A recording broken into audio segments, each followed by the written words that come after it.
Hello friends, welcome back to my YouTube channel. हमने algo trading का एक video series चालू किया है एंड उसी वीडियो सीरीज़ को कंटिन्यू करते हुए आज हम एक बहुत ही इम्पॉर्टेंट टॉपिक के बारे में बात करने वाले हैं। दैट इज़ कब आपको आपकी एल्गो स्ट्रैटेजी रिटायर करनी चाहिए। बिकॉज मार्केट डायनामिक है, मार्केट स्ट्रक्चर चेंज होते रहते हैं, तो एक स्ट्रैटेजी हमेशा वर्क नहीं करने वाली है। तो ऐसे कौन से साइंटिफिक मेथड है जिससे हम डिटरमाइन कर सके कि कब मुझे एक स्ट्रैटेजी रिटायर करना चाहिए। तो अगर मुझे कोई स्ट्रैटेजी रिटायर करनी होगी तो उसके क्या रूल होने चाहिए, ये मेरे बनाए हुए रूल है। मेरे रिस्क एपेटाइट के हिसाब से मैंने ये रूल्स बनाए हैं। आपके रिस्क एपेटाइट के अकॉर्डिंग आप रूल्स को मॉडिफाई कर सकते हो या कोई ऑल टुगेदर डिफरेंट रूल्स भी बना सकते हो, बट आपको एक पर्सपेक्टिव देने मैंने ये रूल्स बनाए हुए हैं। सबसे पहले बाइंग स्ट्रैटेजी आता है। अगर मेरा बाइंग स्ट्रैटेजी है तो ये रूल्स है कब मैं वो स्ट्रैटेजी रिटायर करता हूँ। लेट्स से मेरा एक बाइंग स्ट्रैटेजी है जिसके लिए initial capital required it just let's say 10K, okay. उसका मैक्स ड्रॉडाउन इज 25K। तो अगर मुझे ये स्ट्रैटेजी डिप्लॉय करनी होगी तो मैं कितना कैपिटल डिप्लॉय करूँगा, तो जनरली ये मैं 2x ऑफ ये जो 25,000 है प्लस इनिशियल मार्जिन, तो अप्रॉक्सीमेटली 60,000 रुपीज़ में डिप्लॉय करता हूँ, ठीक है।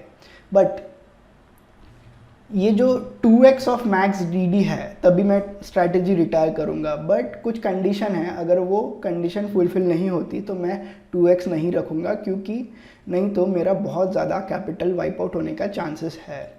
तो ये तभी रख सकता हूँ जब max DD is less than 3x of initial margin. तो इन दिस केस यहाँ पे मेरा मैक्स DD इज़ 25K और मेरा initial margin was 10K, so it is 2.5। So ये वाली कंडीशन तो फुलफिल हो गई। And Calmar is 2, it is above 2। So यहाँ पे मुझे और एक चीज़ देखनी रहेगी, average annual return should be more than 50K। अगर मेरा एवरेज एनुअल रिटर्न 50K के ऊपर है तो ही मैं ये 2x ऑफ मैक्स ड्रॉडाउन रख सकता हूँ। लेट्स से अगर ये मेरा 40K है, तो क्या यहाँ पे मेरी कंडीशन फुलफिल हो रही है? तो यहाँ पे मेरा average annual return is 40 and मेरा मैक्स ड्रॉडाउन इज़ 25, तो मेरा कैलमार इज़ 1.6। बट यहाँ पे मेरी कंडीशन है कि कैलमार 2 से ऊपर होना चाहिए, ठीक है। तो अगर ये दोनों कंडीशन फुलफिल हो रही है तो मैं जो 2x है मैक्स ड्रॉडाउन का वो यूज़ करूँगा to retire a strategy. If not तो नाउ इट डिपेंड्स, मुझे एक ऐसा फिगर चाहिए ड्रॉडाउन के लिए जिसमें मेरा कैलमार एटलीस्ट 2 मेंटेन हो, ठीक है। ये हुआ buying strategy. And selling strategy के लिए भी ऑलमोस्ट सेम रूल्स ही है, बट यहाँ पे ये जो मैक्स ड्रॉडाउन है should be 20% of initial margin. Let's say अगर मैं बैंक निफ्टी का कोई एक स्ट्रेडल बेच रहा हूँ तो उसके लिए आज की तारीख में 1.7 लाख के आसपास का इनिशियल कैपिटल चाहिए, दैट इज़ मार्जिन चाहिए। तो 0.2 ऑफ 1,70,000 दैट इज़ 34,000। तो मेरा मैक्स ड्रॉडाउन एक तो 34,000 से कम होना चाहिए and Calmar should be more then 2। अगर मेरा मैक्स ड्रॉडाउन 40,000 जितना है तो मैं यहाँ पे 1.5x ऑफ मैक्स DD नहीं लूँगा। नाउ अब वो डिपेंड करता है कि मेरा वो टाइम पे कैलमार क्या है, ठीक है। तो इसको सिंप्लीफाई करने के लिए हम एक रियल लाइफ एग्जांपल लेंगे ताकि आपको ये एकदम समझ जाए।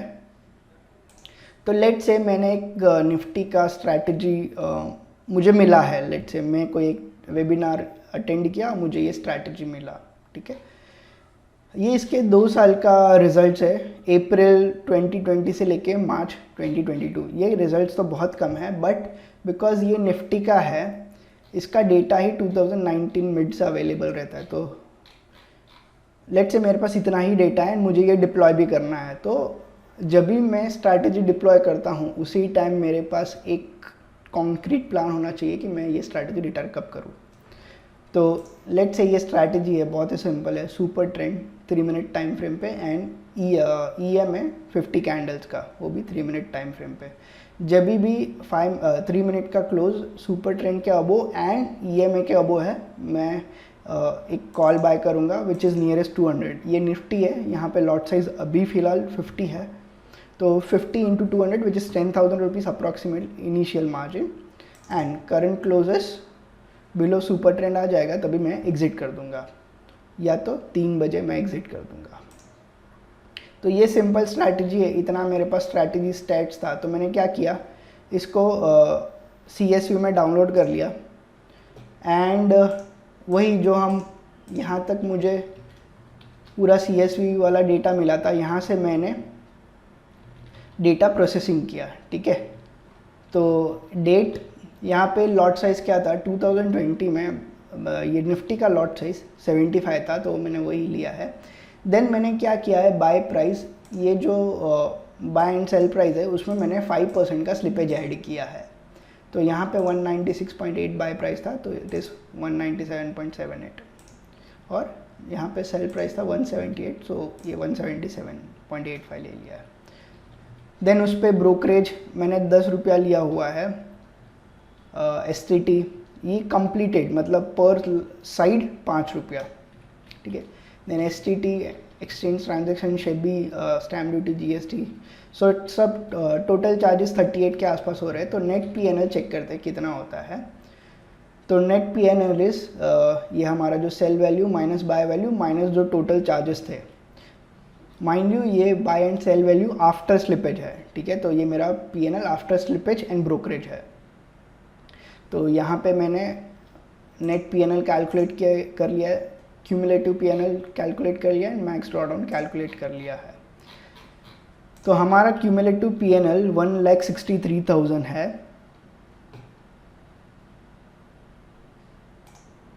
एंड अगर मैं यहाँ पे देखूँ तो ये अप्रॉक्सीमेटली 2,12,000 है बिफोर स्लिपेज एंड टैक्सेस, ठीक है।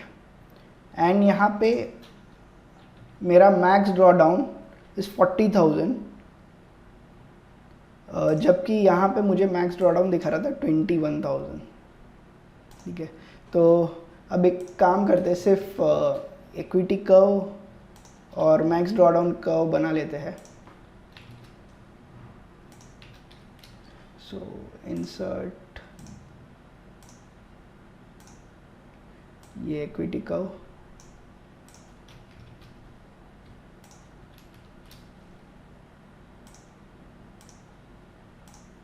एंड मैक्स ड्रॉडाउन कर्व, ठीक है। ये हमारा आ गया है। अभी सेम यहीं पे हम चेक कर लेते हैं। यहाँ पे 2 साल का रिटर्न इज अप्रॉक्सीमेटली 1,64,000, ठीक है। तो यहाँ पे मेरा इनिशियल कैपिटल इस 15K, क्यों? क्योंकि पहले, और एल्स मैं यहाँ से भी चेक कर सकता हूँ,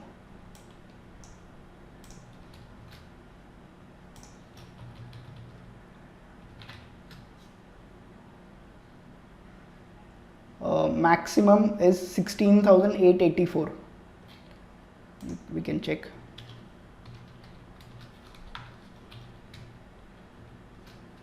ठीक है, सो मैंने अप्रॉक्सीमेटली 15,000 लिया है, ठीक है।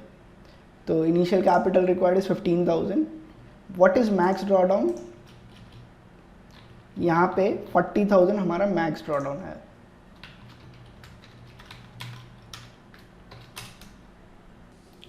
So now basically second condition is retire Kalmar should be above 2. So what is retire Kalmar? Average annual return divided by 2x of max DD, ठीक है। तो यहाँ पे मेरा what is average annual return? मेरा total return is 1,64,000 divide by 2, क्योंकि 2 साल का डेटा है तो 82,000। तो मेरा ये average annual return is 82,000 divide by 2x of max DD is 80,000। तो ये आ रहा है 1.02, तो मेरा retirement Kalmar is not above 2। तो यहाँ पे मैं 2x ऑफ मैक्स डी नहीं ले सकता हूँ ये स्ट्रैटेजी को रिटायर करने। तो अब क्या लेना चाहिए, ठीक है, तो यहाँ पे मुझे ऐसा ड्रॉ डाउन लेना पड़ेगा जहाँ पे मेरा कैलमार एटलीस्ट 2 हो। तो अगर मैं मेरा अभी तक एवरेज एनुअल रिटर्न 82,000 है, ठीक है, डिवाइड बाय 2, तो 41,000 के आसपास तक का ही मैं मैक्स डी अफोर्ड कर सकता हूँ। अभी तक का मैक्स डी समवेयर अराउंड 40,200। तो मुझे इसी के आजू बाजू मेरा रिटायरमेंट प्लानिंग करना पड़ेगा for this particular strategy. And अगर ऐसा देखने को जाए तो यहाँ पे जैसे ही 20,000 आता है मैक्स ड्रॉ डाउन दिस, तो ये स्ट्रैटेजी पुश बैक करता है। बट अगर ये फेस का बात करूँ तो यहाँ पे थोड़ा इशू हो गया था। तो अगेन पॉसिबिलिटीज़ आर कि अगर एक बार ये मैक्स ड्रॉ डाउन फिर से अचीव हो गया तो ये स्ट्रैटेजी फेल हो जाएगा। तो लेट्स सी क्या होता है। तो हमने ये हमारा प्लानिंग करके हमको समझ गया कि हमें हमारा retirement max D should be 41,000। तो जैसे ही 41,000 अचीव हो मैक्स ड्रॉ डाउन का, हम ये स्ट्रैटेजी रिटायर कर देंगे। तो लेट्स सी क्या होता है ये स्ट्रैटेजी के साथ। तो हमने ये स्ट्रैटेजी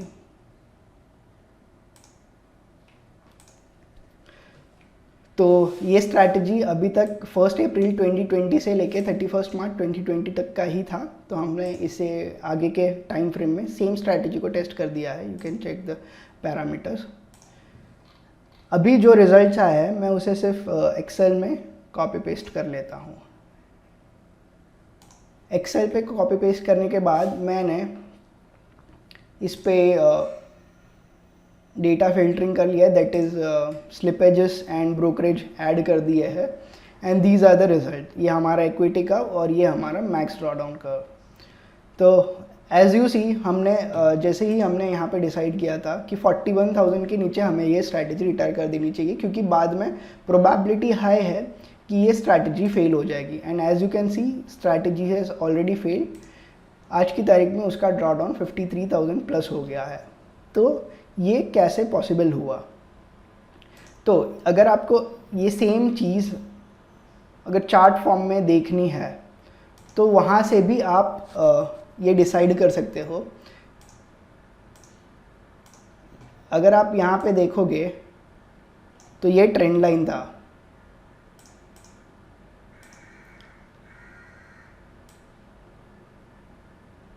ये इक्विटी कर्व का ट्रेंड लाइन था जो यहाँ अप्रॉक्सीमेटली यहाँ पे ब्रीच हो गया है। ऑलमोस्ट अगर मैं टाइम का बात करूँ तो ऑलमोस्ट सेम वही टाइम पे हमने डिसाइड किया था कि ये 41,000 के आसपास, ये 41,000 के आसपास हम ये स्ट्रैटेजी रिटायर कर देंगे। ठीक है, अब देखो यहाँ पे हमारा ये जो स्ट्रैटेजी भी ब्रीच हो गया एंड यहीं से ये डाउन जा रहा है। मे भी ऐसा कुछ होगा। एंड अगर मैं इक्विटी कर्व का बात करूँ तो ये कुछ ऐसा हो सकता है। तो हमने डिसीजन लिया था कि हम कुछ इसी पॉइंट के टाइम ये स्ट्रैटेजी रिटायर कर देंगे एंड कोई दूसरा स्ट्रैटेजी ऐड कर देंगे।